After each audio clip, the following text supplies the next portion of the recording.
Está começando agora o Crosscast, o podcast da Cruz. A teologia da cruz ao alcance de todos. A apresentação, Pastor Carlos Elias de Souza Santos. Produção, Ministério de Comunicação da Primeira Igreja Batista de Campo Grande, Rio de Janeiro.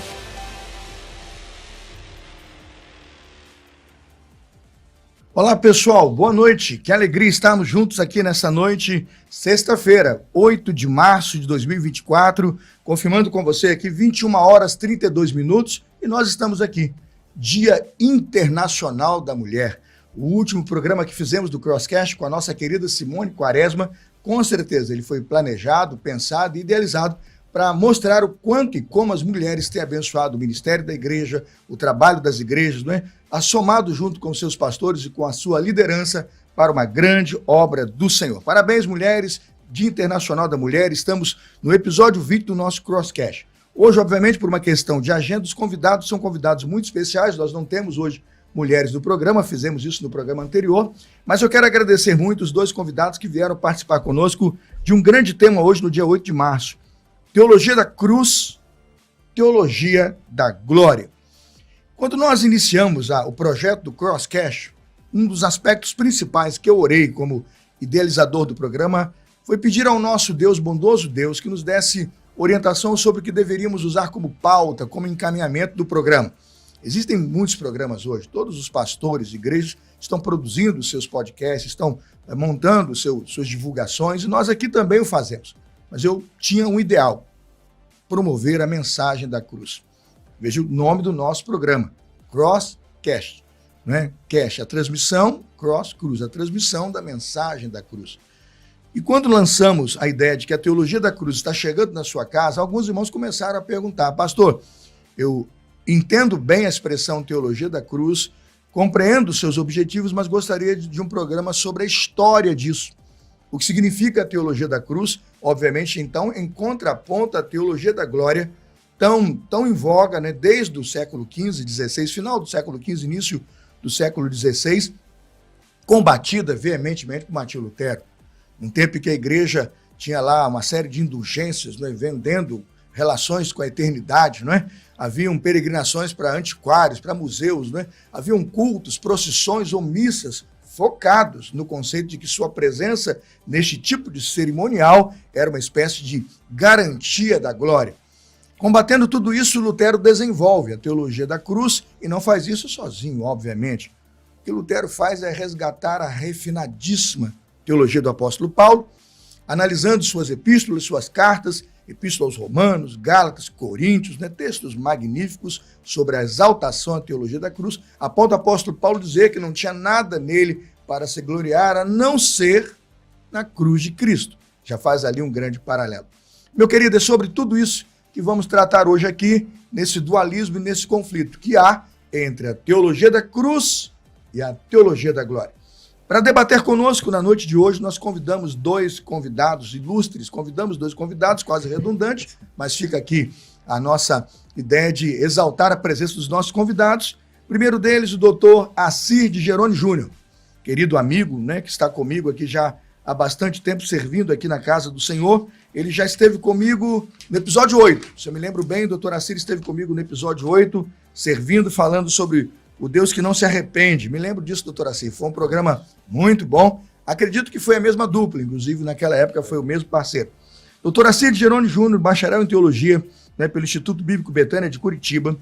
Ele é especializado em ciências da religião, é especializado em gestão de projetos sociais, é formado também em propaganda e marketing, né, pela FGV. Ele é mestre em educação, é doutor em teologia e terminou já o seu PhD, é pós-doutor em teologia. É pastor da Igreja Missionária Evangélica Maranata, em Duque de Caxias, e atualmente atua como secretário da sociedade, é secretário executivo, seria isso? Regional. Secretário regional, corrigindo aqui, secretário regional da Sociedade Bíblica do Brasil.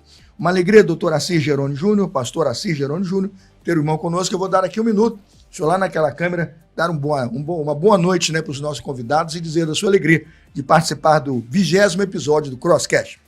Olá, meus irmãos, boa noite a todos, boa noite, pastor Carlos Elias, pastor Alessandro e a todos aí, a equipe da técnica, enfim, as mulheres, né? Quero mandar um beijo aqui para minha esposa nesse Dia da Mulher, esse Dia Internacional da Mulher, e a todos vocês. Esse é um dos temas, pastor Carlos Elias, que eu mais gosto de trabalhar. E eu tenho trabalhado muito nos últimos 2 anos, né? Tenho palestrado muito sobre ele, porque é um tema totalmente necessário para o cristão, para a igreja, para a pregação, para a música que é cantada na igreja. Enfim, é um tema que nós precisamos falar. E parabéns pelo título do programa, que legal, né? Que tem a ver com a cruz, né? E que a gente possa sair daqui hoje, nessa noite, um pouquinho mais animado de entender essa mensagem tão especial, esse plano único, singular de Cristo por nós. Não tenho dúvidas, doutor, que a sua presença aqui acrescenta muito, né, o trabalho. Eu, de alguma forma, já acompanhei alguma coisa que o senhor já fez nessa área, e é sim, né? O doutor Assis Jerônimo Júnior é uma referência na área da exposição da teologia da cruz e, com certeza, dos grandes guerreiros que lutam contra, né, essa teologia da glória, tão inglória, né, e tão presente nas nossas comunidades evangélicas, né? Eu lamento muito que muitos pastores ainda não tenham percebido os riscos do qual estão mergulhando seus fiéis e a sua comunidade quando ignoram os efeitos desastrosos da teologia da glória na presença de sua comunidade, muitas vezes do seu púlpito e do seu ensino. Nosso segundo convidado é soldado aqui da PIB Campo Grande, é um pastor muito querido. Deus o trouxe aí de uma outra igreja como um presente para nós, né? Eu quero parabenizar a Aline, né? Já foi parabenizada a Tânia aqui, né? Esposa do pastor Assis, parabenizar a Aline no Dia Internacional da Mulher. Aline, que Deus te abençoe. Obrigado por ceder aqui noite de sexta-feira, né? Pastor Alexandre para estar com a gente. Parabéns a Aline e toda a família. Pastor Alexandro é formado em teologia, não é? O senhor é pós-graduado, né? Se eu estou certo, na área de História? Educação. Na área de Educação. É bacharel em Teologia, pós-graduado em Educação. E o senhor também está mestrando. Também. O senhor está mestrando em Teologia. É mestrando em Teologia no seminário Jonathan Edwards, né? Fazendo lá com o Dr. Hamster Maia, né? Grande mestrado, é um homem de Deus, né? Eu tenho estudado lá também, tenho acompanhado lá as aulas, e é muito bom saber que o senhor está dedicado no seu mestrado. O senhor merece essa formação e esse título também. Pastor, uma alegria, o senhor que é meu companheiro aqui, né, de ministério na PIB Campo Grande, já tem quantos anos comigo aqui, de fato, presencialmente aqui? 2 anos. 2 anos. Em 2 anos chegou, ocupou a cadeira, sentou, ganhou o coração da igreja. O senhor agora é o pastor do Ministério de Pequenos Grupos, né? Chegou aqui, pouco conhecia da área, pouco conhecia, não era a área de paixão dele, ele não tinha muita essa área, sempre foi acadêmico, né? Bom teólogo, de bons estudos, de boa hermenêutica, excelente interpretação bíblica, mas a parte de multiplicação em grupos ou células e PGMs ele não conhecia. Sentei com ele 90 dias, eu acredito, comprei material, doei para ele, marcava semanalmente 1 hora de bate-papo com um café gostoso, e em 90 dias tornou-se um dos melhores líderes de multiplicação de igreja, de PGM. Quem quiser convidar hoje, o homem é referência, material, slide, produção. Pegou aqui uma igreja que não tinha, não é muito, eram pequenos, 12, 15 grupos, passamos já mais de 50 na sua gestão, devemos dobrar para 100 quando acontecer a multiplicação de cada um dos grupos, porque o pastor é determinado, incisivo ali, bem ordeiro.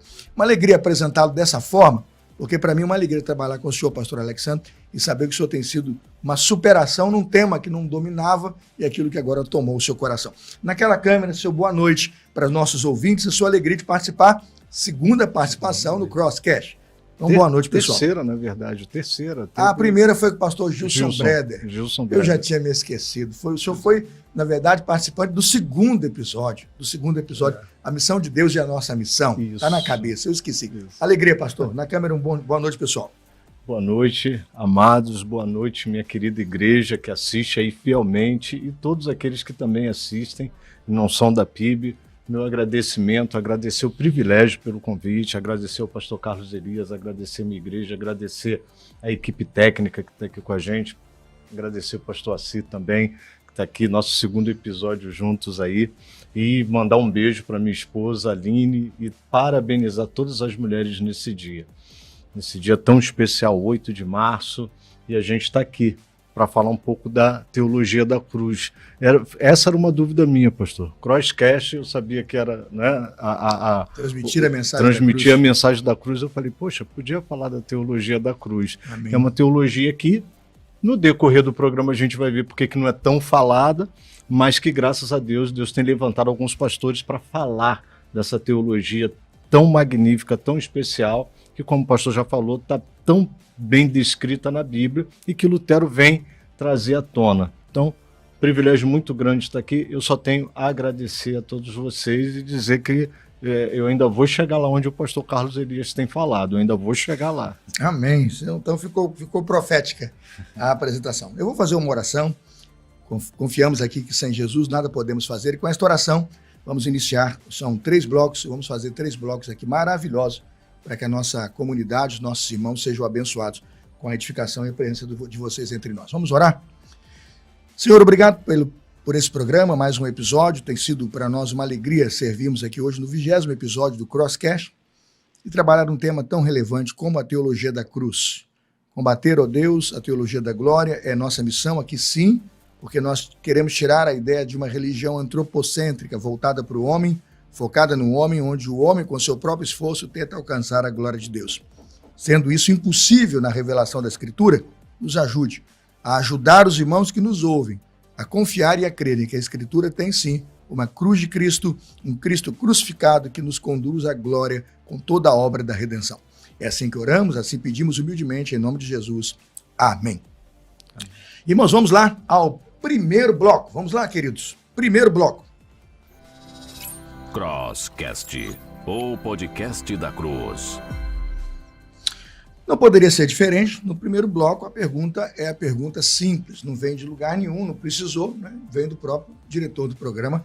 E a direção é minha para dizer às pessoas em casa. O que é a teologia da cruz?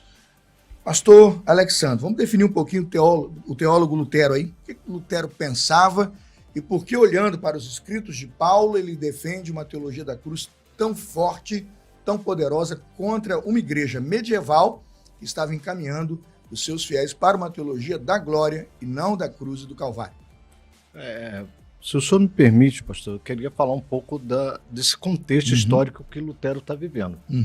Não há dúvida de que... É o pano de fundo. Exatamente. Para a gente poder entender, né, para a gente pavimentar o caminho da ideia da teologia da cruz, a gente precisa entender um pouquinho esse pano de fundo, né? Entender Lutero, entender tudo que norteava o pensamento dele. Lutero é ali um teólogo, né? Nessa ocasião ele está como professor, né, na Universidade de Wittenberg, ele está ali atuando, e tudo acontece entre 1517 e 1519. Mas a teologia da cruz em si, ela vai acontecer ali em 1518, um ano que não é bem falado. Ele fica meio apagadinho ali, né? A gente fala muito de 1517, que é quando ele coloca as 95 teses. A gente vai falar de... Vai haver a fixação das 95 teses do Castelo de Wittenberg. Né? Exatamente. Esse é o marco. Portão Norte. Ele vai lá, coloca o que não era normal, era comum naquela época. O que Lutero vai fazer? Ele vai propor um debate. Os debates eram comuns naquela época. São muitos. São muitos. Por exemplo, a gente vai ver um colega de universidade de Lutero colocando, antes de 6 meses antes, abril de 1517, ele colocou 151 teses. Se eu não me engano, é o Andrea Bordenstein. Ele coloca 151 teses falando de justificação, falando também de problemas... Todos esses debates de Lutero foram muito bem registrados. Né? Quem tem as obras de Lutero, existe um material, eu estou aqui abrindo parênteses, que o programa tem isso também, ajuda muito o ouvinte. Todo mundo que investe em estudo e sabedoria teológica vai comprar material bom. E a Sinodal, ela produziu as obras de Lutero em português. Se eu não estou enganado, são mais de 12 volumes. Eu tenho a obra completa. É a Sinodal com a Concórdia. Duas editoras exatamente, luteranas. São as obras selecionadas. Né? Sim. Todas as obras selecionadas, e ali você tem do volume 1 até o final, os debates, né? A vida, os temas. E quando você lê os debates e as teses que eles desenvolveram a favor e contra, todos que Lutero enfrentou em debate público, né? Aquilo é fantástico. Sim. Aquilo foi um salto na igreja. É por isso que Lutero realmente se levanta como um ícone da reforma, porque ele nunca arrefeceu 1 milímetro das convicções bíblicas, da exposição bíblica, de que a cruz é o ponto central do evangelho. É para onde Deus aponta o evangelho e o único caminho, né? Mas, turma, vamos lá. Era só para colocar que o senhor colocou exatamente o que era. o debate era comum, Era e é no comum. debate que se firma esse conceito Exatamente. Está em latim, inclusive, porque era a linguagem da teologia. Sim, Era não a estava a na linguagem língua do povo. acadêmica, era a linguagem que podia ser discutida naquela época. Então, os debates eram muito comuns. Esse portão aí, do portão norte, que a gente fala ali de Wittenberg, era o mural onde eram propostas as conversas, os debates. Os debates eram para que as teses fossem discutidas ali. E Lutero ele vai colocar as 95 teses ali em outubro de 1517. 1518 ninguém fala nada, 1519 vem o debate mesmo, né? Que é o debate que ele vai ter o Jonas Eck, que é um teólogo católico, né? E ele vai debater com Lutero, e a gente acaba falando muito de 1517 e 1519 e não fala desse debate, que na verdade não foi bem um debate. Ele é convidado, Lutero é um frade agostiniano, ele é convidado pela sua ordem, né, a fazer um debate na Assembleia da Ordem Agostiniana, pelo seu superior, e ele aceita. E ele leva 40 teses para esse debate. E nessas 40 teses, que ocorrem em 26 de abril de 1518, ele, na tese 19, 20, 21 e 22, vai tratar da teologia da cruz, mais especificamente na tese 19 e 20, e vai tratar da teologia da glória na tese 21 e 22. E o que leva Lutero a todo esse incômodo? Na verdade, Lutero, no movimento da Reforma, ele começa a ter muito contato com os textos bíblicos. Ele começa a pegar os textos bíblicos, a traduzir os textos bíblicos, e aí, sem dúvida nenhuma, ele vai dar de cara com textos do apóstolo Paulo. Ele vai acabar pegando textos como Romanos 3,10, que diz, como está escrito, não há um justo sequer, não há quem entenda, não há quem busque a Deus, todos se desviaram e juntamente se tornaram inúteis, não há quem faça o bem, não há nenhum sequer. Ele vai dar de cara com esse texto, ele traduz esse texto, sabendo que, nas 95 teses, ele meio que contestou a questão das indulgências, que o senhor já bem falou aí. Então, o que eram indulgências? Eram documentos que davam direito às pessoas a entrarem na glória, ter um lugar no céu. Imagina ler uma carta dessa contra nada, né? Que você possa comprar, nada vai melhorar você. Está na Bíblia. Exatamente. Mas a igreja, se te certificar com algum documento que você paga, que vai para o céu. Isso é um conflito, né? Imagina o conflito que esse homem viveu. Né? A venda de indulgências, e não só isso, tinha uma série de questões ali. Havia um pregador na época que dizia que quando instalava a moedinha no fundo do gasofilácio, cada barulho da moedinha era uma alma que saía do purgatório. Gente, só aí a gente tem umas 3 quebras aí, são umas 3 heresias não é nem uma heresia, aí, né? só numa das frase apostasias, só, né, né? E aí Lutero está tendo isso. Lutero tem acesso, por exemplo, a Romanos 1,17. Antes de chegar no capítulo 3, ele tem 1,17. Porque a justiça de Deus se revela pelo Evangelho. De fé em fé, como está escrito, o justo viverá pela fé, fazendo alusão a Abacuque 2,4. Então, quer dizer, Lutero ele começa a ver esses textos e ele fala, indulgência, venda de lugar no céu, entrada, perdão incondicional, tem alguma coisa errada nisso. E aí Lutero começa a pesquisar sobre a doutrina da justificação, ali descrita por Paulo. Ele vai se aprofundar nisso, ele vai nas traduções disso. E, por falar nisso, quero até fazer aqui um parênteses. Quem tiver dúvida, doutrina da justificação, pega aí as mensagens, pastor da minha igreja, mês de fevereiro de 2024, não sei quando você vai estar assistindo isso, mês de fevereiro, mês recheado, falando de justificação, adoção. Com os doutrinários, né? Tudo, exatamente. E aí, isso começa a incomodar Lutero. E aí Lutero vai em busca de saber o que é a justiça de Deus e como que o homem pode fazer parte disso. E nesse estudo dele, essa busca dele, ele dá de cara com a teologia da cruz. Ele começa a formular isso. E o que ele quer dizer com isso? O que ele quer dizer com essa doutrina, essa teologia da cruz? Ele quer dizer, de fato, não vou nem aprofundar muito, que eu sei que o doutor Assi vai poder trazer isso para a gente com muita elucidação, né? ele vai falar o seguinte, que é impossível que o homem tenha acesso ou entenda a justiça de Deus, ou entenda a vida como ela é, de fato, realmente, sem que ele veja todos esses aspectos através da cruz de Cristo, ou seja, através do sofrimento, da humilhação, do abandono, e isso, na época, não era bom. Ninguém queria esse discurso, né? Mais à frente a gente vai especificar melhor. A estrutura religiosa isso. que a igreja estava propondo, esse discurso era incabível e inconcebível. Incabível. Porque ele era totalmente contrário ao que se dizia nos ensinos da Pregar igreja. isso. Na época que Lutero trouxe isso, olha, para que vocês tenham uma visão real de vida. Se vocês querem ter a revelação de Deus, entender como Deus se revelou, vocês precisam olhar pela lente da luz, da crucificação. Ninguém queria isso. Mais à frente no programa a gente vai desenvolver isso. Isso era completamente contrário à filosofia da época. Totalmente. Então era esse... O tema do debate, do pano de fundo de Lutero, ao já enfrentar todas as questões de glória que a igreja estava mergulhada, em latim ele dizia crux sola et mostra teologia, né? Somente a cruz é a nossa teologia. Doutor Assi, vamos lá. Vamos puxar o segundo tópico aqui. Doutor Assi, vamos pensar um pouquinho nessa investigação de Lutero, nesse latim bonito em que ele diz que somente a cruz é a nossa teologia.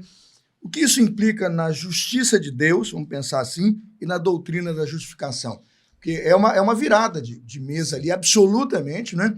De dinheiro, de trazer a salvação por dinheiro, de ficar dentro da igreja como se somente dentro da igreja ou de um templo, ou na mão de um bispo ou padre a salvação, e ele começa a mostrar que há um outro ponto de justiça, há uma justiça para onde você caminha que te conduz ao céu. Vamos pensar um pouquinho nisso.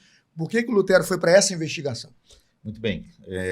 O pastor Alessandro trabalhou muito bem esse contexto histórico e é interessante. A gente não vai entender o tema sem passar por esse contexto, né? E eu fico imaginando, pastor Carlos Elias, a crise de Lutero, porque ele era um religioso sincero, né? A gente lê a história dele e vê que ele realmente queria agradar a Deus, ele queria se sentir livre dos seus pecados, ele queria pagar pelos seus pecados, por isso se flagelava, autoflagelava, dormia sem cobertor em noites frias. Ele queria agradar a Deus, mas ele não sentia paz para a sua alma. E é interessante que mesmo religioso, o contato bíblico era escasso. Aliás, até os 20 anos de idade, Lutero não tinha lido a Bíblia. Então, a leitura da palavra de Deus abre a mente. E aí a gente já tem um pressuposto básico para entender esse Deus que se revela nas Escrituras. Porque quando você começa a ler a Bíblia, a ler a palavra de Deus, você vai perceber qual é o enredo da Escritura Sagrada. E isso é fundamental, porque Lutero, lendo a Bíblia, descobriu esse Deus que é justo, que precisa exercer a sua justiça diante do pecado humano, e como o ser humano pode, o ser humano vai lidar com essa situação. Por quê? Ele é alvo da justiça de Deus. E esse Deus que é justo, ele não tolera o pecado. Não há alguém que pratique o bem, não há um justo sequer. Então, como Deus vai agir? E essa é a tônica de Romanos ali toda, né? Então, diante disso, Lutero vai comparar a teologia que ele chama da glória da igreja, que a gente daqui a pouco vai falar, com a teologia da cruz. Ele vê que as duas coisas não combinam. As duas coisas não estão conectadas. Então, ele chama a igreja de sua época a voltar para a teologia da cruz. Para Lutero, como o senhor falou nessa frase, né? Na teologia, na cruz está o verdadeiro conhecimento de Deus e o verdadeiro conhecimento teológico. Então, se nós queremos uma boa teologia, nós precisamos voltar para a cruz. Se nós queremos conhecer a Deus, nós precisamos ir para a cruz. Isso já é uma lição fundamental para nós nos dias de hoje. Por quê?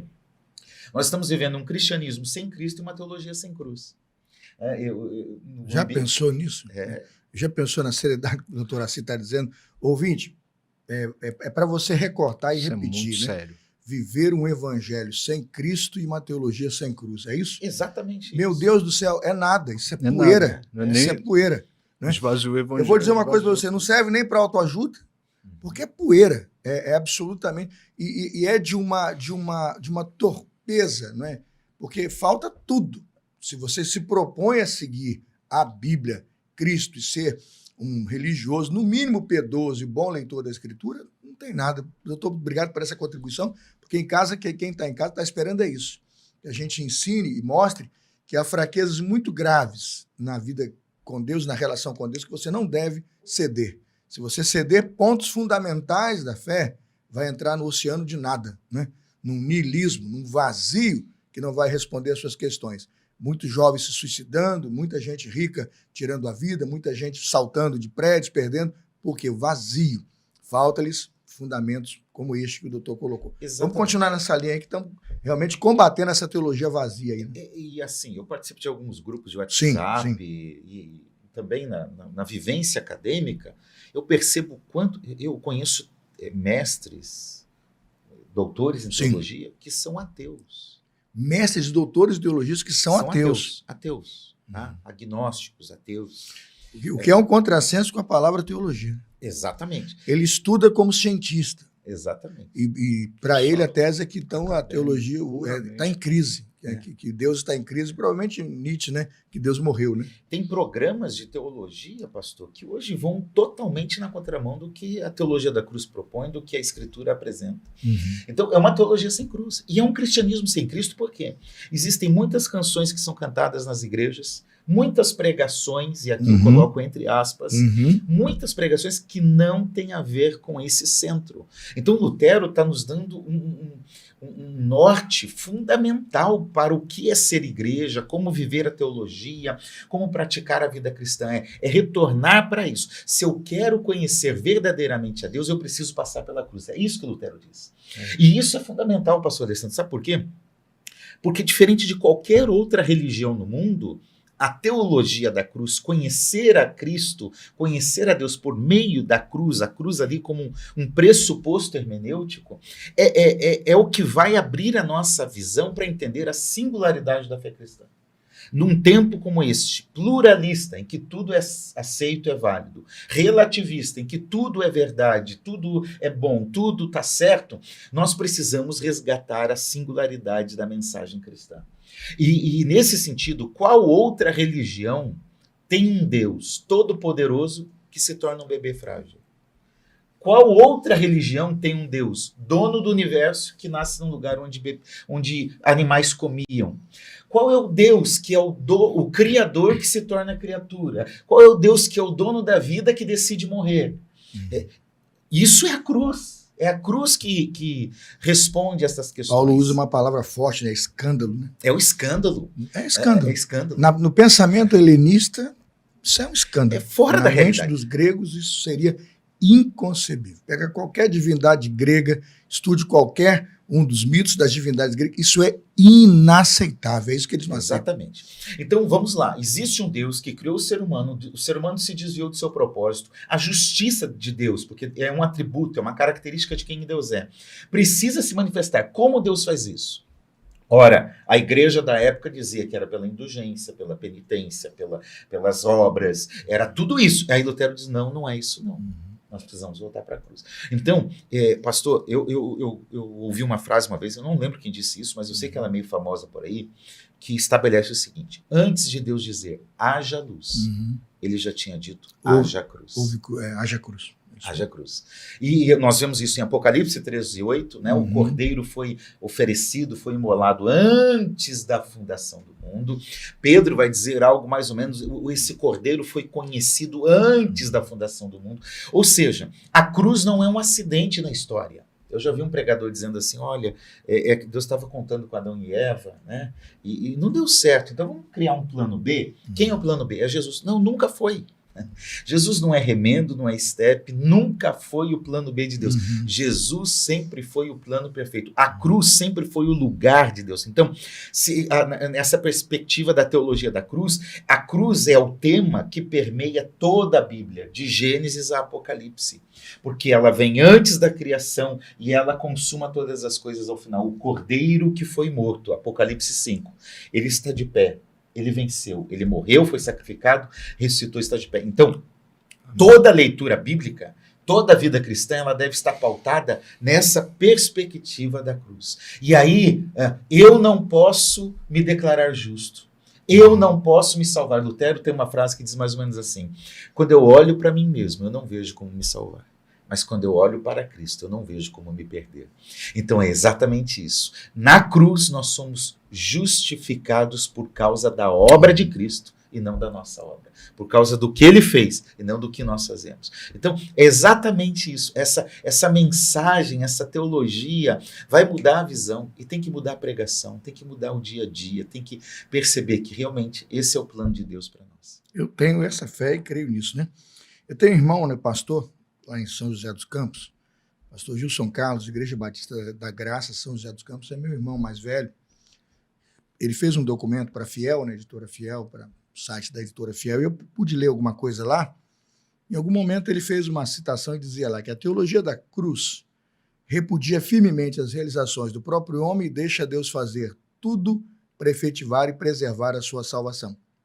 Na doutrina de Martinho Lutero, diz aqui, a graça da justificação pela fé está rigorosamente orientada pelo Cristo crucificado. Concorda, pastor Alexandre? Concorda absolutamente com a afirmação? O próprio homem deixa suas realizações e confia a Deus a certeza de que ele faz tudo para nos conceder e preservar a salvação. O senhor concorda com isso? Isso é teologia da cruz pura.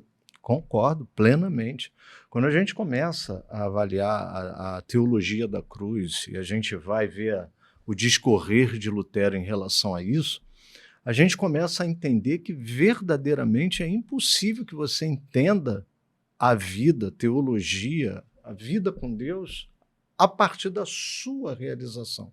Como se você fizesse alguma coisa, como se as realizações fossem suas e não de Deus.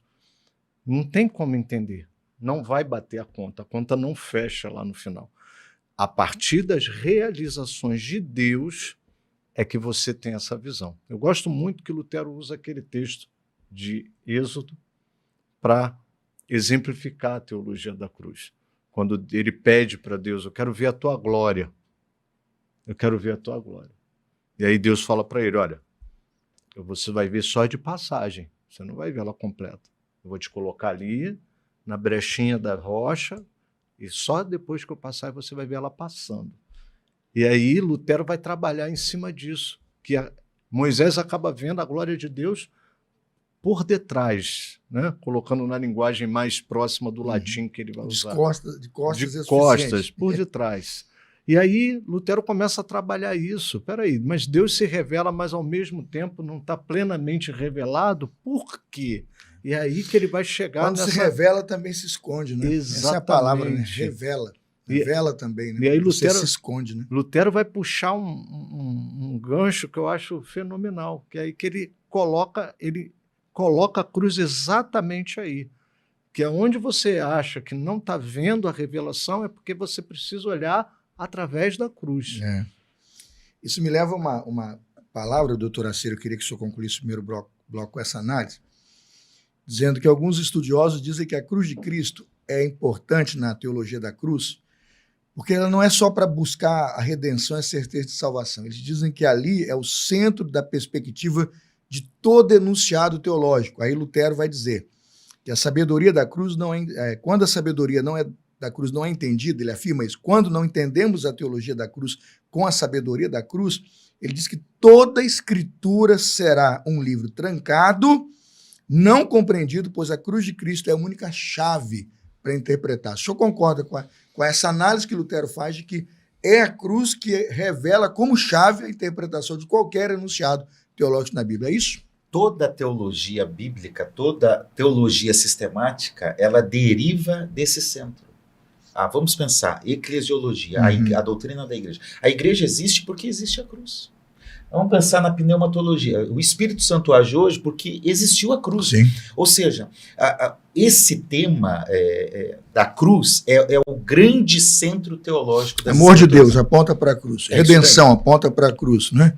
Expiação aponta para a cruz. Justificação aponta para a cruz. A doutrina do Glorificação aponta para a cruz. Doutrina do homem. O primeiro Adão, o segundo Adão aponta para a cruz. Propiciação. Não tem nada. O universo tem que passar pela cruz. Não existe teologia sem cruz. A porta para a eternidade é a cruz. Não existe teologia sem cruz. Isso é teologia da cruz. E essa é a percepção de Lutero de seu tempo. Exatamente. Então, eu gosto de dizer, e eu trabalho com a Bíblia na sociedade bíblica, né? Existe um tipo de leitura errada da Bíblia. É bom ler a Bíblia, mas tem gente...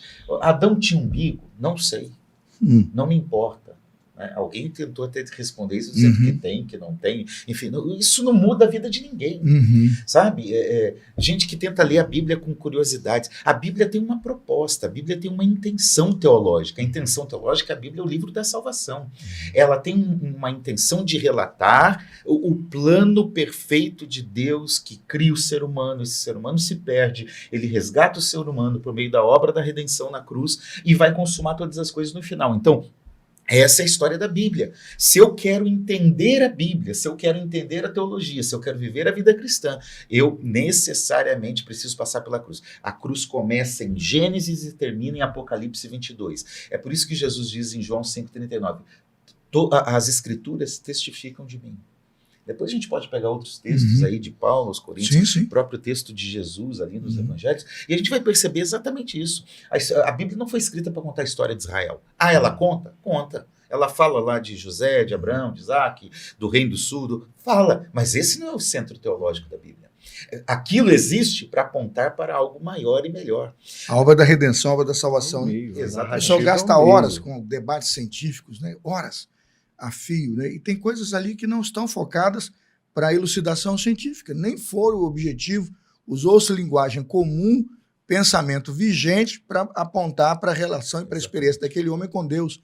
Josué, o sol parou, aí tal, e vem Galileu, e vem Copérnico, e vem quando é que o sol parou. Eu acho engraçado, a gente vai para os debates, mas nós usamos essa mesma linguagem todos os dias.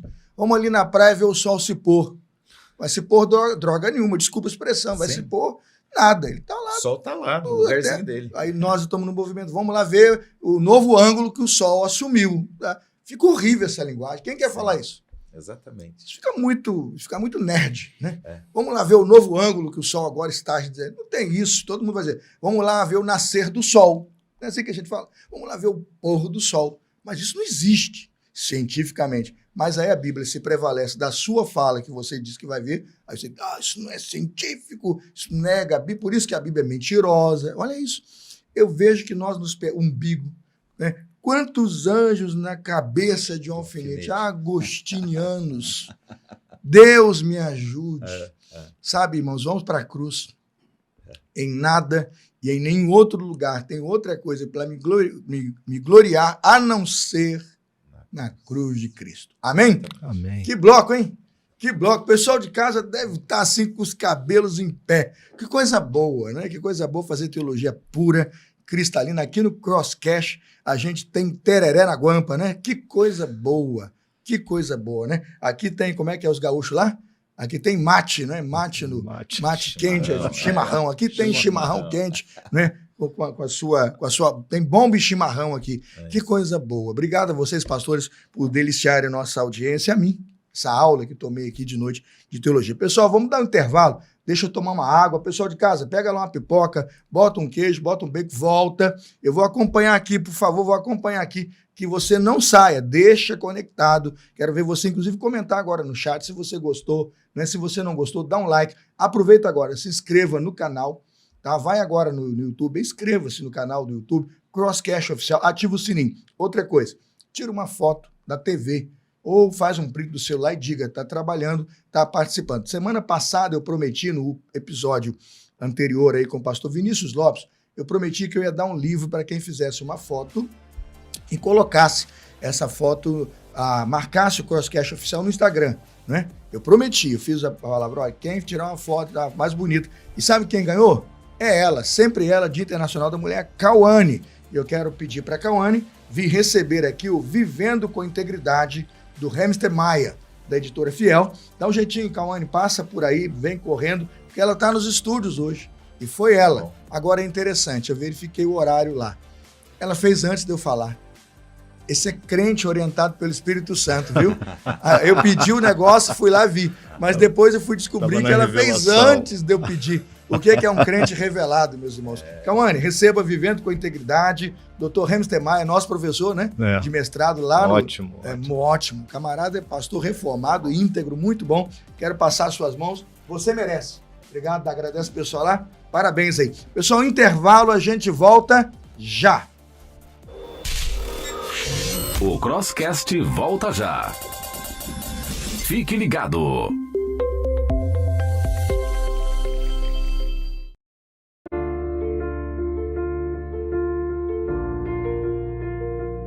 Divulgar a Bíblia e a sua mensagem. Promover a transformação pessoal, cultural e social. Fortalecer os vínculos familiares. Oferecer assistência social e espiritual a comunidades em situação de risco e vulnerabilidade social. Esta é a síntese do trabalho da Sociedade Bíblica do Brasil. Uma organização sem fins lucrativos, fundada em 1948.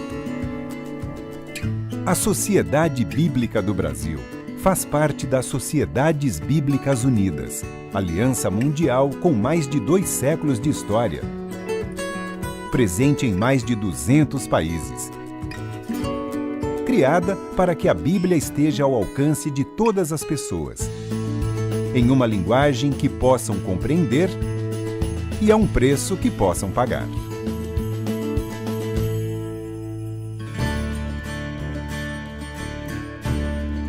Esta também é a orientação da Sociedade Bíblica do Brasil, que tem a missão de semear a palavra que transforma vidas.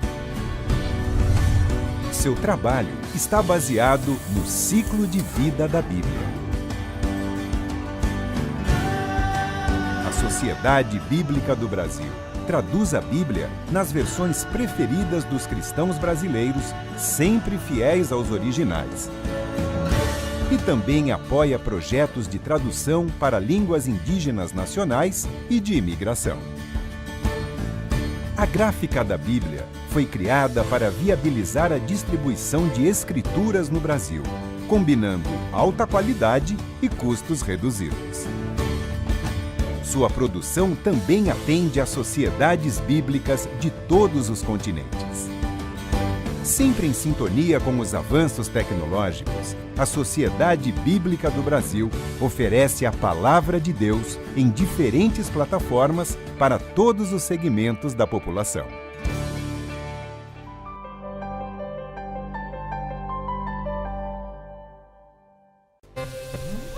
Estamos de volta com Crosscast.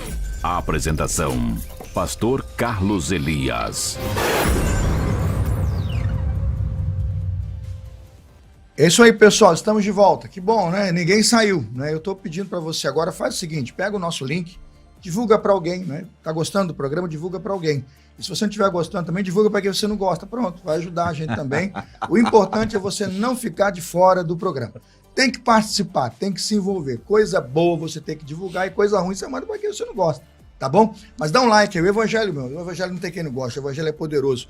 Eu estou falando aqui para você se descontrair tarde, né? Já tarde da noite, imagina a gente aqui cansado. Você também, vamos nos animar aqui, vamos celebrar Teologia da Cruz versus Teologia da Glória. Vamos para o segundo bloco, vamos lá? Segundo bloco, pessoal. Crosscast, o podcast da Cruz. Falamos sobre a Teologia da Cruz. Doutor Assi, o que é essa tal Teologia da Glória? Vamos dar uma definição bacana aí, boa, pessoal. Porque a Teologia da Cruz, na minha opinião, ficou exemplarmente definida em pano de fundo. Né? Um bom pano de fundo mesmo, o pastor Alexandre fez. Mas e a Teologia da Glória? O que é essa tal Teologia da Glória que Lutero se contrapõe a ela? Bom, Lutero olha para a Teologia da Cruz e diz: a Teologia da Cruz é a forma de você conhecer a Cristo, o caráter de Cristo, o plano de Cristo. Bom, e por sua vez, diante do contexto histórico que o pastor Alessandro já trouxe, da igreja medieval, do seu tempo, que estava voltada para as indulgências, penitências, para o seu poder temporal, para a compra de terrenos no mundo todo, para a venda de cargos. Lutero diz assim, peraí, a igreja, ela usou um outro caminho, ela está valorizando as habilidades humanas, a razão humana. Então, a teologia da glória, para Lutero, é a teologia que enfatiza as habilidades e as razões humanas. Então, ele vai na contramão disso. Ele está olhando para uma igreja que vende a salvação, ele está olhando para uma igreja que valoriza um Cristo diferente do que a Escritura diz.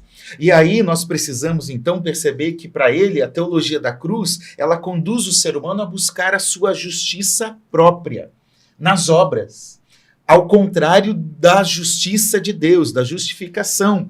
Na teologia da glória, o ser humano vai estar sempre barganhando com Deus, por meio das suas realizações pessoais, por meio das obras que pratica. A teologia da cruz não, é a obra de Deus. Na teologia da cruz a gente reconhece os nossos pecados, a gente conhece o amor salvador de Cristo. Na teologia da glória a gente se pauta nas nossas boas obras, né? E aqui é importante lembrar, nós não somos contra as boas obras. As boas obras existem também para o cristão, mas o cristão não é salvo porque pratica as boas obras. Ele é salvo porque Cristo praticou a grande e boa obra na cruz e por consequência, o cristão realiza essas obras. Então, a teologia da cruz é algo que acaba com todas as ideias pré-concebidas da glória divina. Acaba com o nosso ego, acaba com o nosso orgulho. Então, na teologia da glória, para Lutero, é uma glória vã, porque toda glória humana, toda glória institucional é uma vanglória, é uma glória que passa. E não tem a ver com a glória de Deus, com o propósito de Cristo. Então, em tese, pastor, e para simplificar aqui, a teologia da glória da igreja enfatiza a razão, a habilidade e as obras humanas. A teologia da cruz enfatiza Cristo e a sua obra, o seu perdão, a sua humilhação, a sua fraqueza. E isso ia totalmente na contramão. Pastor, é exatamente um pouco do que nós vivemos hoje. Porque muitas igrejas, infelizmente, estão buscando a sua própria glória. Elas não estão preocupadas em pregar o Cristo da cruz, em anunciar no púlpito a mensagem da cruz, em cantar nos louvores uma exaltação ao Deus da cruz em Cristo Jesus. Não, elas estão preocupadas em montar o seu império, em ter o seu poder, em realizar um culto que agrada o ser humano, em realizar ações dentro de um culto cristão que enfatiza as pessoas a determinarem, a exigirem, a um tipo de fé que tem a ver com a lei e não com o evangelho. E essa é uma outra questão que Lutero vai trabalhar muito, né? A lei, a regra, e não o evangelho, e não a graça. Então, essa teologia da glória da igreja da época de Lutero, infelizmente, talvez um pouco piorado em certo sentido, está afetando muitas igrejas de hoje também. Acredito. Pastor Alexandre, o teólogo da glória é o homem natural, não é o homem espiritual. O teólogo da glória é o homem natural. Ele é extremamente religioso, odeia a cruz e o pior, odeia o sofrimento. Você não vai encontrar no púlpito do teólogo da glória nada de sofrimento, ele não tem um quê de sofrimento. O discurso é outro, prosperidade, é isso, é aquilo, de vitória em vitória, de glória em glória, está no discurso. É o coaching de hoje que também está tomando exatamente isso. E a minha pergunta, o que tem hoje, os comportamentos hoje, dessas ideologias, que é similar, o senhor pode nos ajudar aí, a essa teologia da glória? O que você citaria aí? Muita coisa. Vamos fazer uma listinha, né? Vai ajudar o pessoal de casa. Uma coisa que me assustou muito foi quando eu busquei o contexto real para o qual Lutero vai trazer essa afirmação. A tese, olha a tese 21 de Lutero, né? 19, 20, pastor Assis já falou, que é a teologia da cruz, a 21, 22 é a teologia da glória. Na 21 ele fala assim, olha, o teólogo da glória afirma ser bom o que é mal e mal o que é bom. O teólogo da cruz diz as coisas como elas são.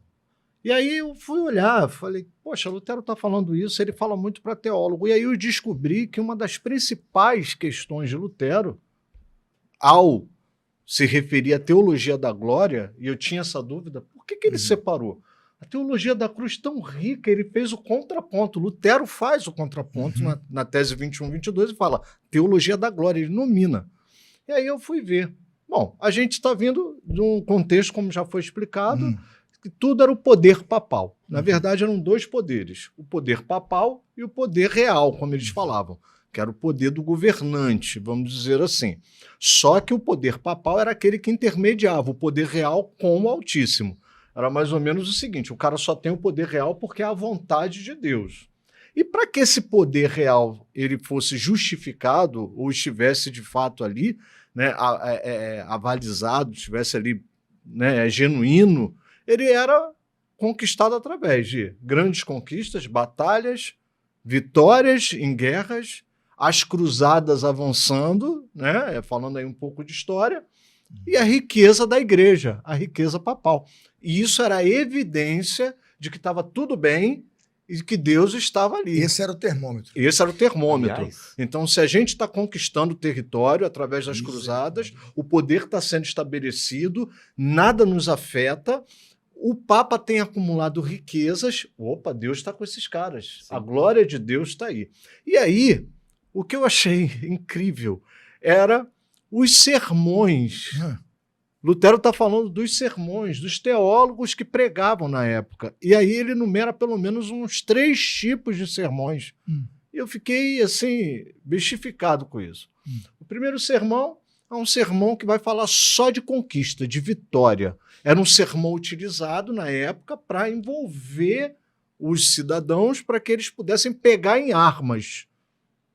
Lutero sabia que não tinha separação entre Estado e governo, entre igreja e Estado. Não tinha essa separação. E glória a Deus, porque hoje temos essa concepção na nossa denominação, por exemplo, isso é ponto pacífico, a separação entre igreja e Estado. E Lutero sabia que naquela época não tinha. O primeiro sermão era esse, o sermão que levava o pessoal a pegar em armas para conquistar.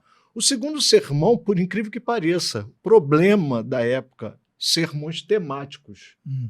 Mas desde quando o sermão temático é problemático? Não, você pode pregar um sermão temático. O problema é que o tema da época era uma personalidade, o Papa, uma autoridade da época, ou um assunto que estava em voga na época de uma conquista.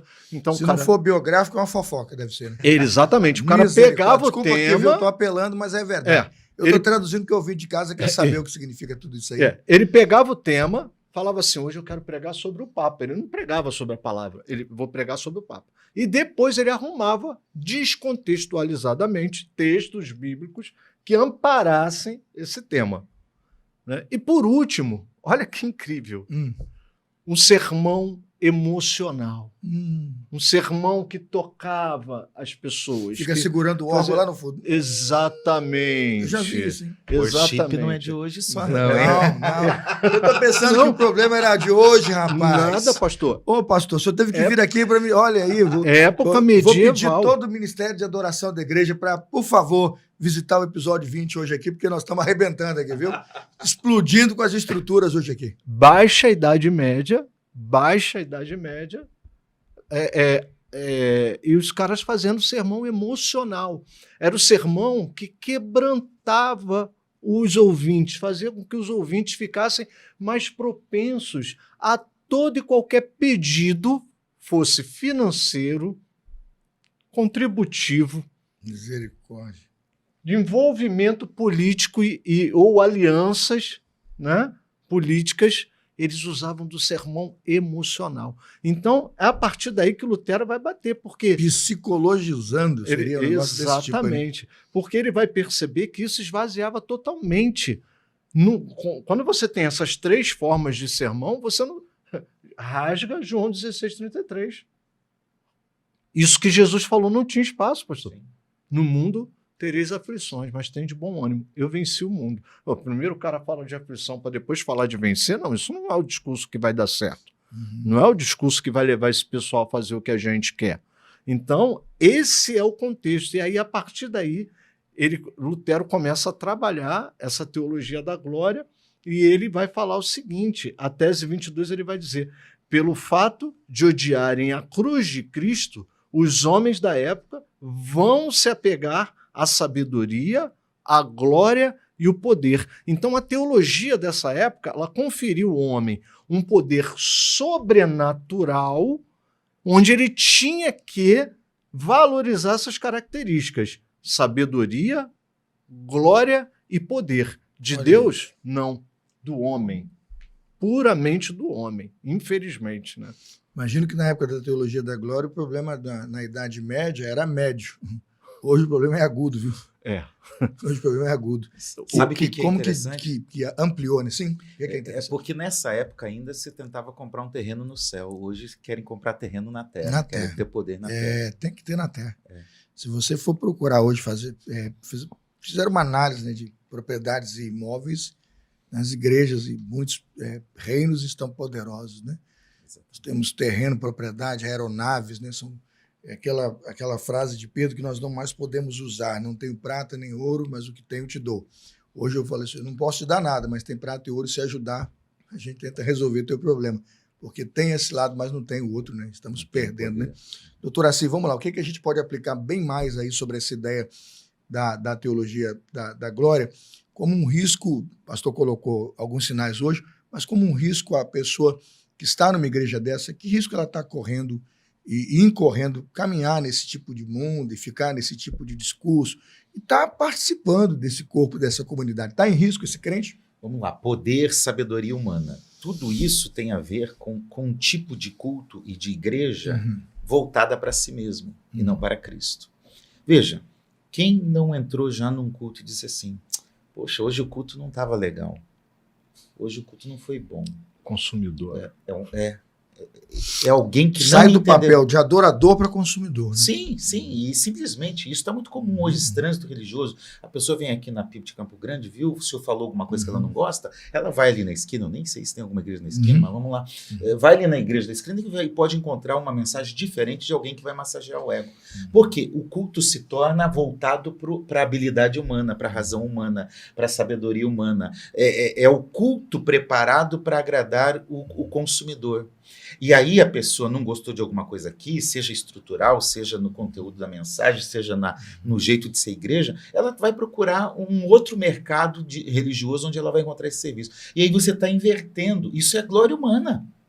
Um culto que me agrade é glória humana.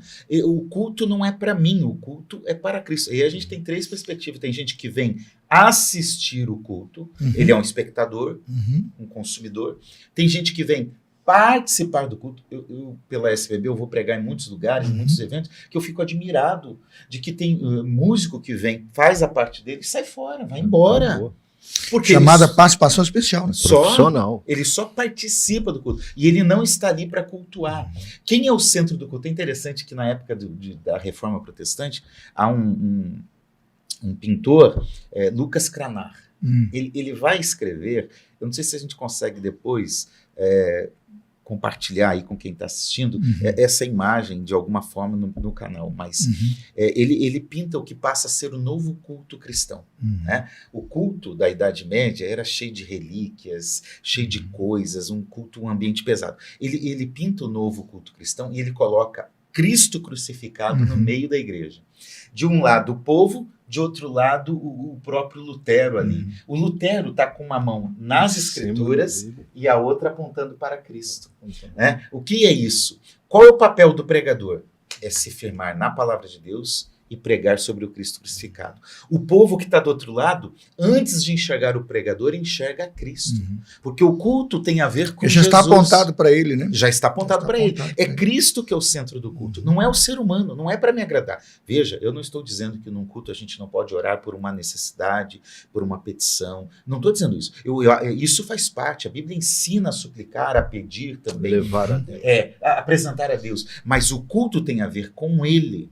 Então, essa é uma realidade. Essa busca desenfreada pelo poder humano, por influência, por ter dinheiro, por ter riqueza, por ter saúde plena. Eu não estou dizendo que ter saúde é ruim, ter dinheiro é ruim. Não, não é ruim. A questão é onde eu busco isso e qual é o propósito de Deus, qual é a revelação de Deus para mim dentro da mensagem do Evangelho, dentro de uma igreja cristã, por meio da palavra de Deus. Então, nós não podemos usar essa teologia da glória para fortalecer. Eu gosto de 1 Coríntios capítulo 1, deixa eu abrir aqui. 1 Coríntios 1. 1 Coríntios 1, versículo 21. Maravilhoso esse texto. Não, 22. 22. Ele tá, é uma introdução, ele vai falando da sabedoria humana, algumas coisas assim, vai aniquilar a inteligência dos inteligentes. Aí ele diz assim, porque os judeus pedem sinais. É diferente dos gregos conhecimento. Não, eles querem ensinar onde tem o movimento, onde tem, ali tem cura. E eu não estou dizendo que Deus não cura, eu acredito que Deus cura, mas tem gente que vive correndo atrás de sinal. Os gregos pedem sabedoria, essa sabedoria especulativa, filosófica, que não agrega, que não aponta para Cristo, para a cruz. Mas aí o que Paulo diz no versículo 23?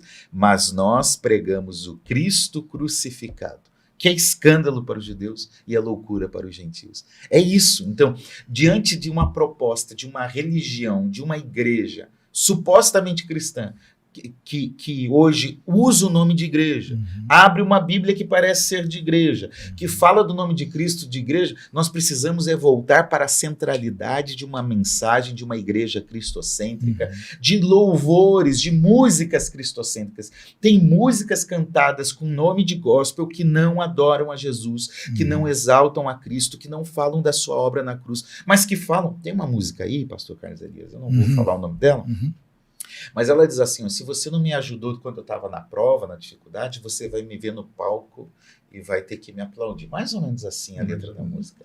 Bem assim, né? Ela tem sabor de alguma coisa aí. Essa música não tem nada a ver com Cristo. Essa música tem nome de gospel, toca em rádio gospel, cantada por igrejas que são evangélicas, mas que não tem a ver com Jesus. É um culto à vingança, é um culto à idolatria, é tudo menos Cristo e cruz. Evangelho. Menos o esvaziamento da cruz, a humilhação da cruz, o sofrimento. Olha, há lugares por aí que você encontra na frente de uma igreja escrito assim, pare de sofrer. É essa a proposta? O senhor já falou um pouco sobre... É essa a proposta do evangelho? O evangelho é venha sofrer. Venha sofrer junto. Paulo vai dizer assim, tenha o privilégio de padecer por Cristo. O evangelho chama de bem-aventurados sois vós quando vos injuriarem, perseguirem e disserem toda sorte de mal contra vocês. Você só é feliz assim. Porque essa é a cruz que você foi convidado a pegar. Se quiser vir após mim, negue-se a si mesmo, tome cada dia a sua cruz. E siga-me. E qual é o princípio do evangelho? Renúncie. Negue-se a si mesmo. Renúncie. Tem nada a ver com a teologia da glória. Pastor Assi, alguma consideração a mais aí da aplicação? Não, eu acho que é isso. Chegamos do ponto. O ponto é esse. A mensagem que a igreja prega é a mensagem do evangelho. Paulo aos Gálatas, ele está indignado, né? Você percebe que a carta aos Gálatas é a carta de maior indignação do apóstolo Paulo. Sim. Tem cartas amorosas. Como é que vocês voltaram esses rudimentos aí? Exatamente. Deram para trás, seus mané. Capítulo 1, como vocês retrocederam. Desse modo. Ele diz assim, Como eu estou vocês admirado, Essa é a palavra. extasiado, Essa é a palavra. espantado que vocês abandonaram o evangelho da graça de Cristo por um outro evangelho. Eu costumo comparar, assim, quando estou falando de deturpação do evangelho, aqui tem um copo com água, deve ter aqui uns 300 ml de água. Água pura, eu estou tomando essa água. Mas se eu colocar uma gota de veneno aqui, acabou. Ninguém mais toma. É uma gotinha em 300 ml. Isso quer dizer, é o que Paulo está dizendo. Vocês pegaram o evangelho, vocês agregaram ao evangelho um certo tipo de judaísmo, né, tentando voltar aos rudimentos antigos, e vocês deturparam o evangelho. Isso já se torna outro evangelho. Sim. Isso quer dizer que qualquer coisa que não mantenha a genuidade, a integridade do evangelho, não é mais evangelho. Se vier de um anjo, seja anátema. Anátema. Ou nós mesmos. Inclusive, ele fala em Gálatas o seguinte, se vocês voltarem às práticas judaizantes, que vocês tanto estão aí namorando, flertando com elas, o sacrifício de Cristo Jesus de nada serviu. Anula. Anula. O autor aos Hebreus é incisivo. Anula. Né? O vitupério perdeu toda a base toda a essência pela qual foi feito uma só vez, de uma vez por todos. Perde. Não tem valor. Na prática, isso quer dizer que eu posso falar que Jesus é bom, que Jesus é legal, que Jesus morreu na cruz. Mas se eu acrescento alguma coisa que não tem pressuposto, centralidade em Cristo, eu já deturpei o evangelho, ainda que esteja falando de Jesus. E é o que ocorre em muitos lugares por aí. Com infelizmente. Né? Você fala de um Jesus que realmente morreu, que ressuscitou, mas você insere nessa mensagem outras coisas que não têm a ver com o evangelho. Com certeza. E isso é outro evangelho. Envenena o evangelho, torna tóxico. Né? O evangelho é perigoso. O cristão realmente não deveria consumir. Satisfeitíssimo. Acho que a gente chegou bem lá, né? Conseguimos teologia da cruz, teologia da glória. A gente vai ter um intervalo rapidinho para a gente agora tentar fechar, ajudar o nosso ouvinte, o pessoal que está participando em casa, com as aplicações práticas e implicações e riscos, né? Desse tipo de desconhecimento ou de conhecimento de prática, não é? E também os benefícios de não praticar esse tipo de teologia. Pessoal, a gente vai para o intervalo, tá? Me dê um minutinho. Ninguém sai, não desliga, não. Tá acabando. Mais um bloco, a gente termina, você vai ficar com saudade. Minutinho, intervalo, a gente volta já. O Crosscast volta já.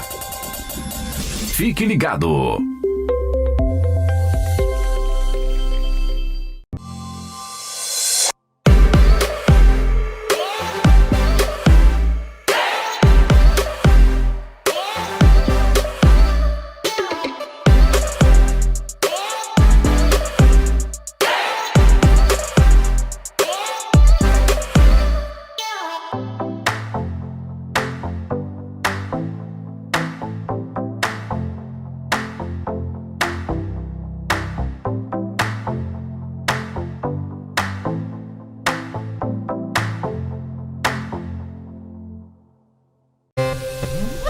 Estamos de volta com Crosscast.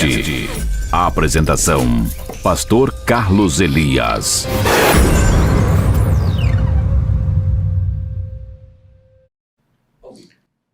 Pessoal, chegamos ao último bloco, terceiro e último bloco, e nós vamos discutir um pouquinho agora, para concluir o programa de hoje, o que a teologia da cruz pode contribuir na prática da vida cristã.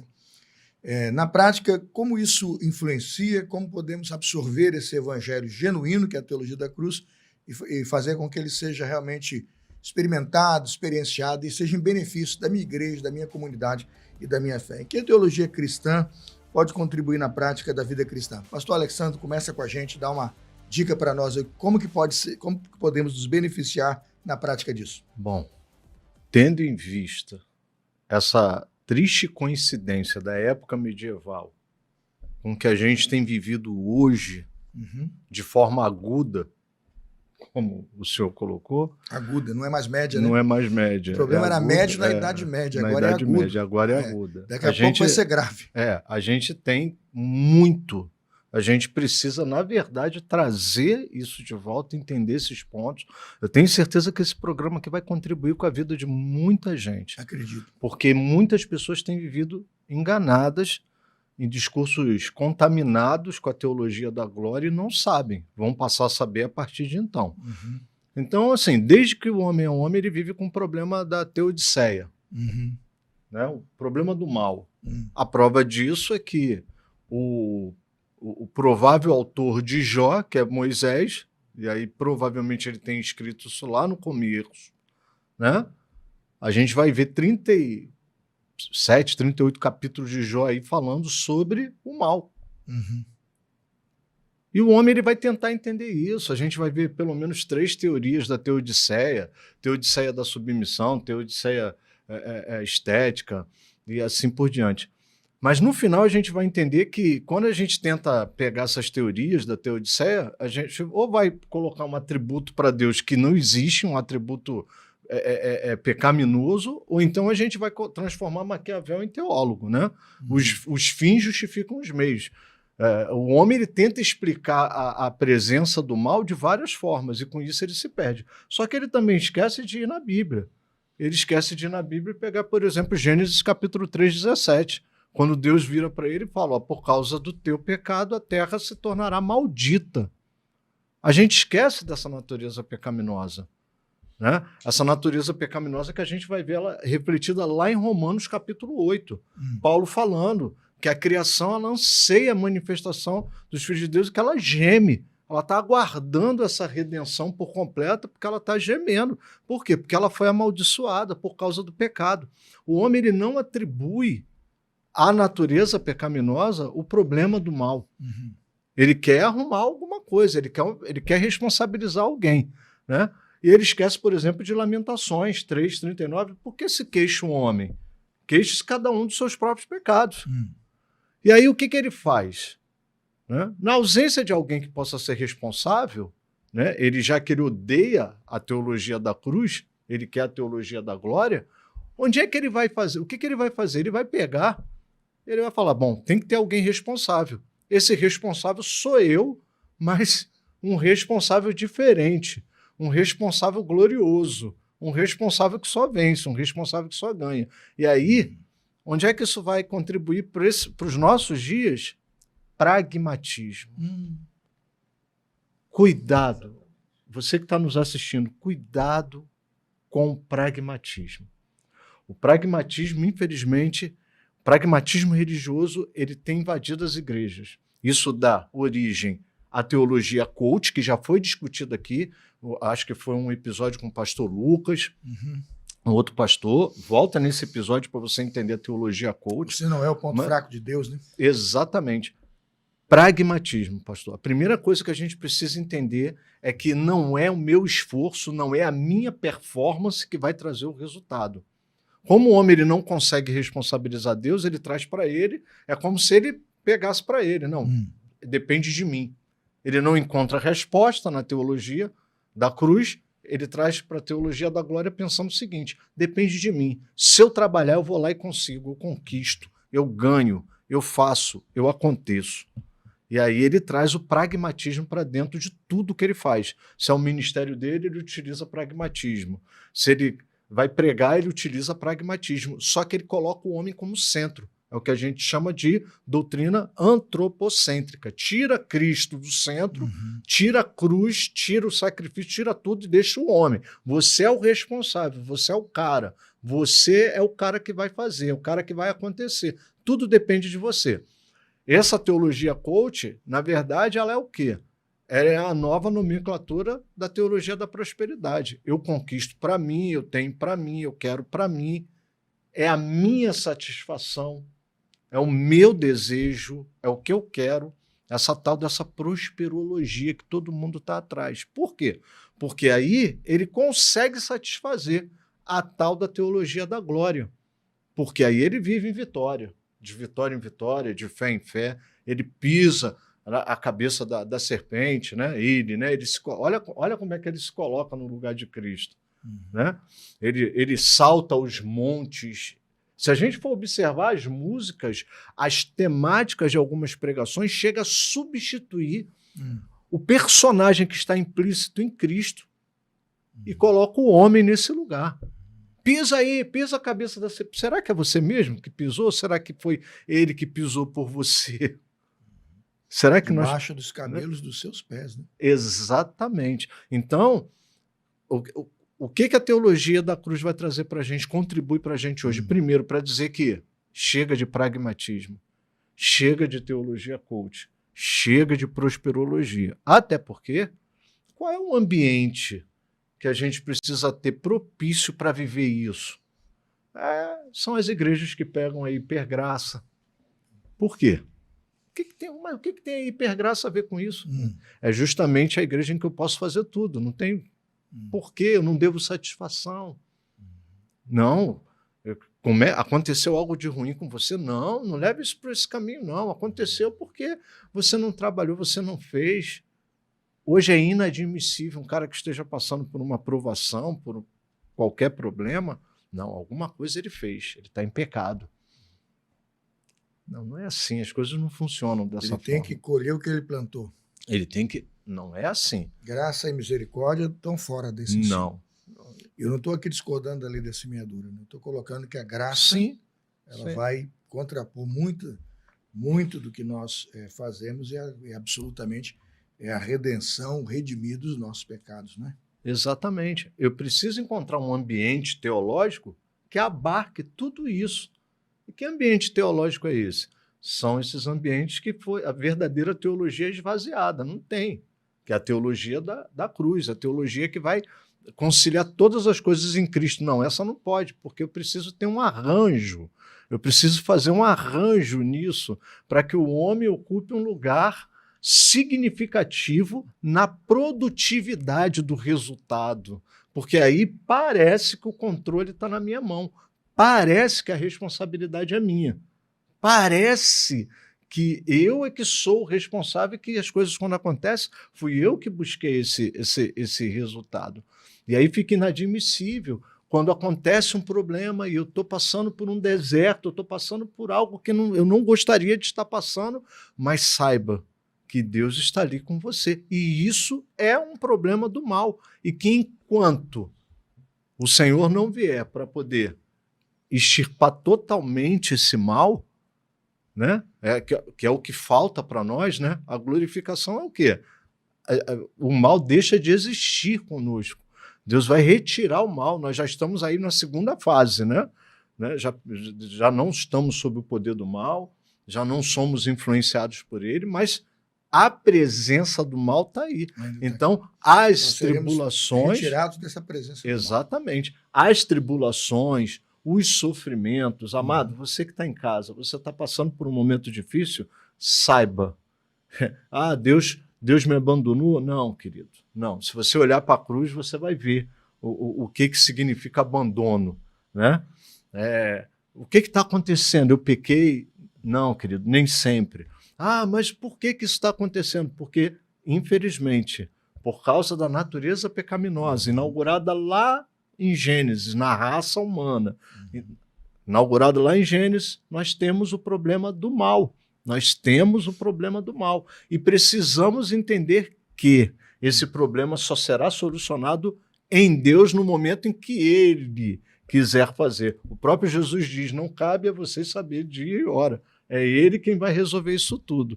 E é a nossa esperança. É isso que nós precisamos aguardar. Quando você tem uma vida focada na palavra de Deus, você sabe que nós estamos esperando. Nós estamos em esperança. Paulo vai dizer que é impossível viver em esperança vendo o que está acontecendo. Não, você não vai ver. Isso é que é viver em esperança. Então, saiba que a teologia da cruz vai trazer isso para a gente, vai trazer essa contribuição prática para as nossas vidas. Na prática, nos ajuda a combater essas formas de antropocentrismo, na prática, e nos ajuda também a perceber esses perigos que o pragmatismo causa danosamente à nossa fé. Na prática, é isso.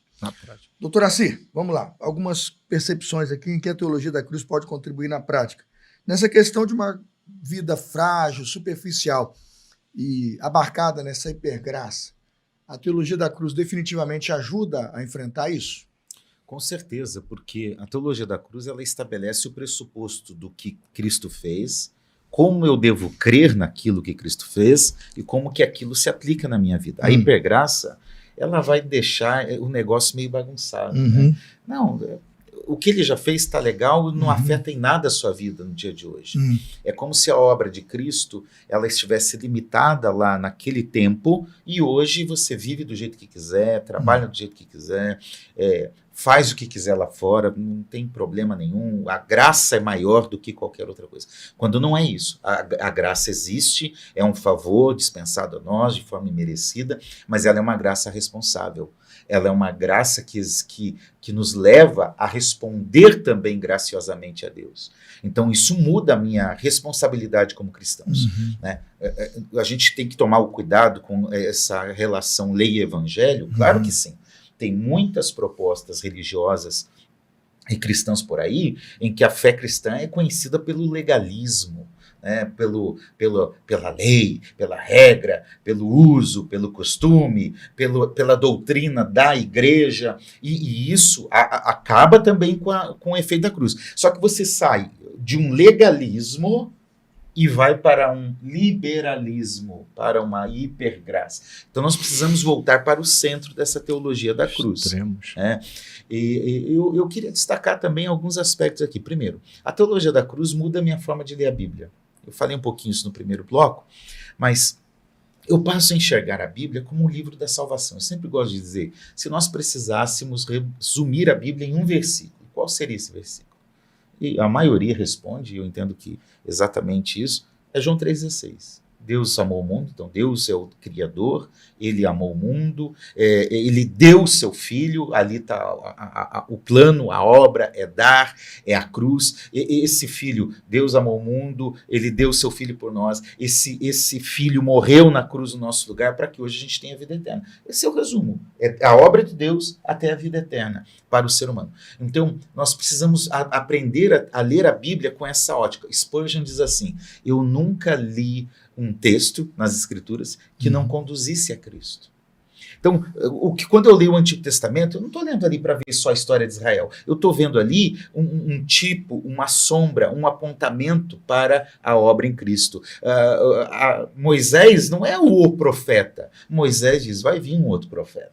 Samuel não é o grande sacerdote. Samuel diz, vai vir um outro sacerdote. Davi não é o grande rei. Há de vir o verdadeiro rei. Os profetas do Antigo Testamento dizem, já não há mais esperança para Israel. João Batista, estou só preparando o caminho, né?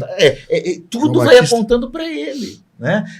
John Wesley diz assim, o Antigo Testamento, né, os profetas mostram claramente o Messias. Aí os evangelistas vêm e dizem, realmente era aquele que eles falavam. Por isso que Mateus está ali, talvez no início do cânon, né? Que Mateus ele fala várias vezes, isso ocorreu para que se cumprisse as Escrituras. Todo o link, né? O tempo todo. Todo o link. Então, eu preciso ler. E esse é o tipo de leitura que os cristãos primitivos faziam. É só ver o sermão de Pedro em Atos, né? É só ver a teologia de Paulo nas cartas, é só ver o próprio Jesus. Qual é a maior história, qual é o maior fato da história da humanidade? Cristo morreu e ressuscitou. Para mim é o maior fato da história da humanidade. Não é a descoberta, não é a guerra, é Cristo morreu e ressuscitou. Quando Jesus ressuscita, o Evangelho de Lucas, que é o meu evangelho preferido, descreve que, lá no capítulo 24, que ele vai atrás de 2 fujões. Eu não sei, pastor Elias, mas se fosse eu meio bobo como eu sou, eu ia ter ressuscitado e ia lá e falar, aí gente, tá vendo? Eu falei que ia acontecer isso, agora eu tô aqui. Jesus não faz isso não. Ele vai atrás de 2 discípulos fujões. Caminho de Emaús. Né? Caminho de Emaús. Um Cleopas, o outro a gente não sabe o nome, e ele começa a conversar. Gente, o que está acontecendo com vocês? Por que vocês estão assim, entristecidos, parados e tal? Aí eles respondem, você não sabe. Você é o único que esteve em Jerusalém, não sabe viu o que aquele canal de violência, sensacionalismo? Todo mundo assiste aquilo. Está desatualizado, hein? É. Aí Jesus responde assim, quais? O quê? Que notícia é essa? Jesus tem um toque de humor ali fantástico, né? Aí eles começam a dizer, o que aconteceu a Jesus, o Nazareno, poderoso em obras, em palavras, como os nossos sacerdotes o crucificaram, as mulheres foram lá, disseram que ele não está mais lá, mas já é o 3º dia e já não há mais não há esperança para nada. É mais ou menos. Aí Jesus começa dizendo assim, olha, a Nova Almeida atualizada, ela traduz da seguinte forma, como vocês demoram para entender tudo que os profetas disseram. O que os profetas disseram? Não convinha que o Cristo tinha que padecer para entrar na sua glória? Ou o que Jesus está dizendo? É que a glória verdadeira de Deus era o Cristo padecer e os profetas do Antigo Testamento estavam anunciando isso. Aí Lucas 24, 27 diz assim, e começando por Moisés. Ou seja, ele remete à lei, ao Pentateuco, a Deuteronômio, que seja. Ele vai lá nos escritos de Moisés, o início. Começando por Moisés e por todos os profetas. Todos os profetas, para nós temos lá 5 profetas maiores, 12 menores, com textos bíblicos, né? Com livros bíblicos no Antigo Testamento. Mas no cânon hebraico, apesar de ser os mesmos livros, não é assim que é classificado. Para eles existem profetas anteriores, profetas posteriores. Né? Isaías, Jeremias são posteriores. Mas o que é anterior? Samuel, Josué, é profeta anterior. Sabe que, e o texto bíblico diz assim, e começando por Moisés e por todos os profetas, explicou-lhes, o termo grego ali é dirmeneu, interpretou, é hermenêutica, dirmeneu é de hermenêutica, né? E interpretou. Sabe o que Jesus estava falando? Olha, toda a escritura tem a ver comigo. Lá no versículo 44, se não me engano, mais uma vez ele reúne agora o círculo apostólico, os 11, né, que Judas já foi, e o texto bíblico diz, começando por Moisés, por todos os profetas, e nos Salmos, que era o primeiro livro dos escritos. A Bíblia hebraica era dividida em 3, né? Lei, profetas e escritos. Então Jesus pegou toda a escritura hebraica e falou, tudo tem a ver comigo, com o Cristo que havia de padecer. Então isso muda a minha leitura bíblica. Eu passo a entender que a cruz permeia a história das Escrituras. E isso vai mudar. E vai também me fazer entender no plano perfeito de Deus. O que é o plano de Deus? Como eu olho para as Escrituras? Alguém já trabalhou isso várias vezes, mas eu olho que Gênesis começa dizendo a criação para mostrar o propósito. Gênesis já mostra a queda. Gênesis 1 e 2 é propósito da criação, não é científico, como o senhor já falou aí hoje, mas o propósito é relacionamento de Deus com o ser humano, relacionamento do ser humano com o próximo, relacionamento do ser humano com a criação. O pecado rompe com isso, a queda afeta isso em Gênesis 3. E já em Gênesis 3:15 a gente tem o que muitos acreditam, e eu particularmente acredito, o proto-evangelho. Olha, serpente, você levou o homem à queda, mas... Desculpe, serpente, você levou a mulher à queda.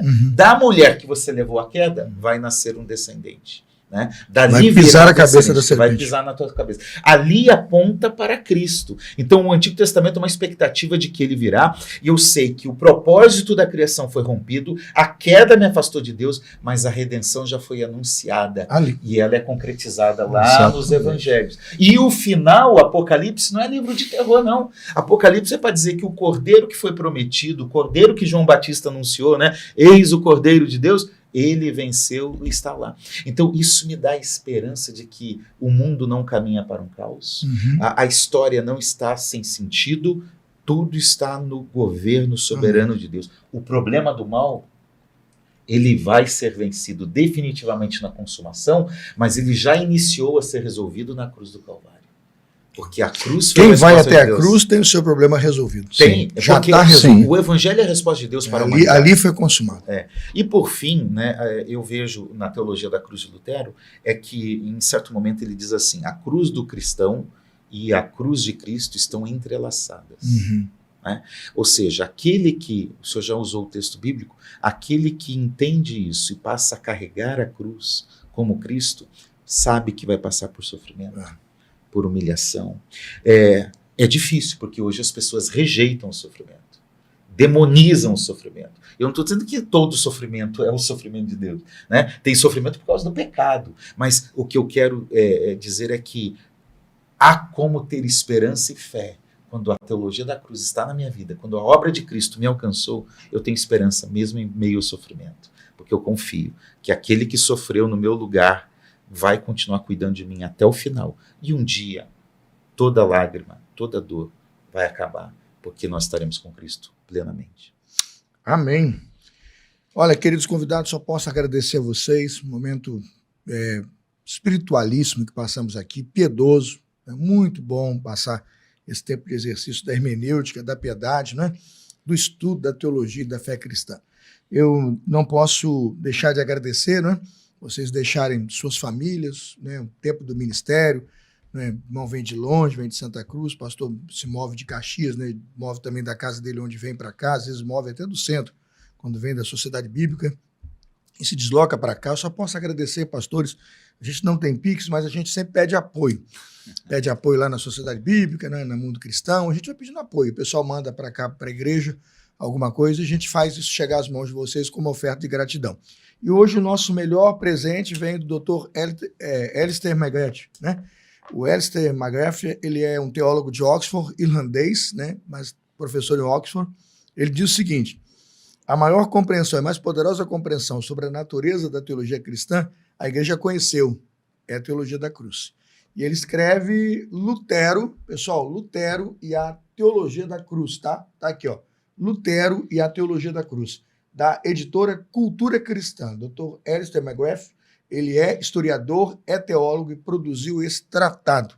E eu estou entregando como presente para vocês da editora Cultura Cristã. Quem está em casa e quer entender Lutero, a teologia da cruz e a ruptura teológica que Lutero promoveu no seu tempo, tá aí, indico. O pessoal depois coloca essa foto lá no nosso site, no nosso Instagram, e você vai com certeza se interessar por uma obra referência. Pastor Alexandre, muito obrigado, é seu, né? Presente aí da editora para você. Tá aqui, pastor. Obrigado por ter vindo, receba esse presente, e com certeza o irmão vai refinar ainda mais, né? Ainda mais, creio que você não tinha, não é?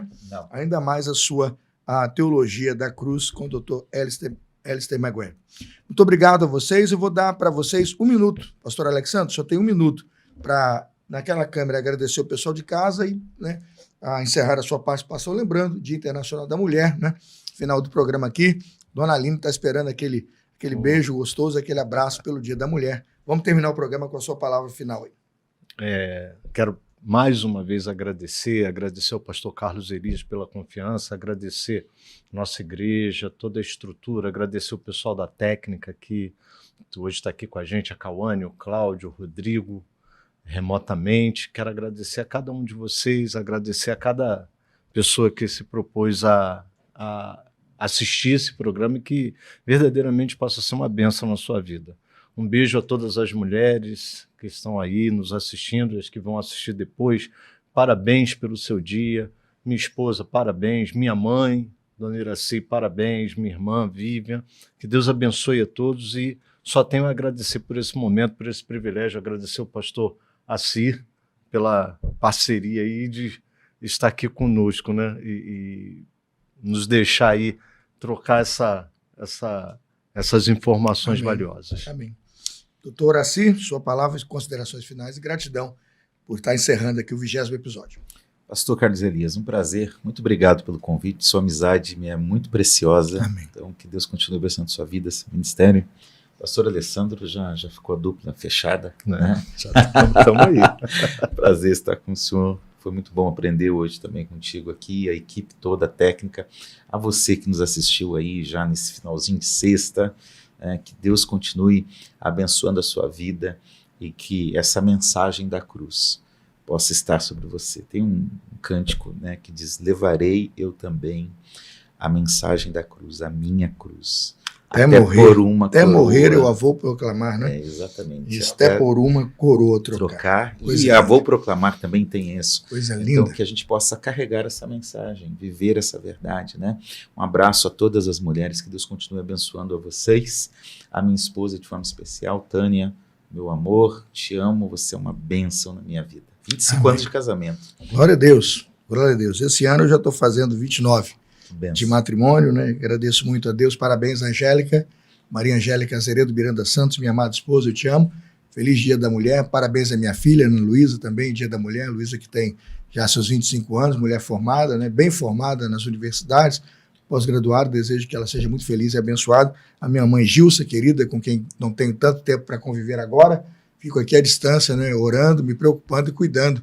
Mamãe Gilsa também, feliz Dia da Mulher, tá bom? Parabéns. Pessoal, é isso aí, olha, convido você para semana que vem. Semana que vem, próximo episódio, 15 de março, 21h30. Não perca, não falte. Temos um programaço preparado para você aqui nesse canal Cristão.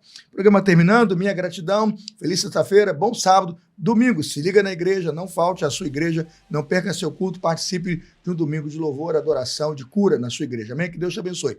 Bye, letrinha subindo, programa terminando. Até sexta-feira que vem, pessoal. Tchau.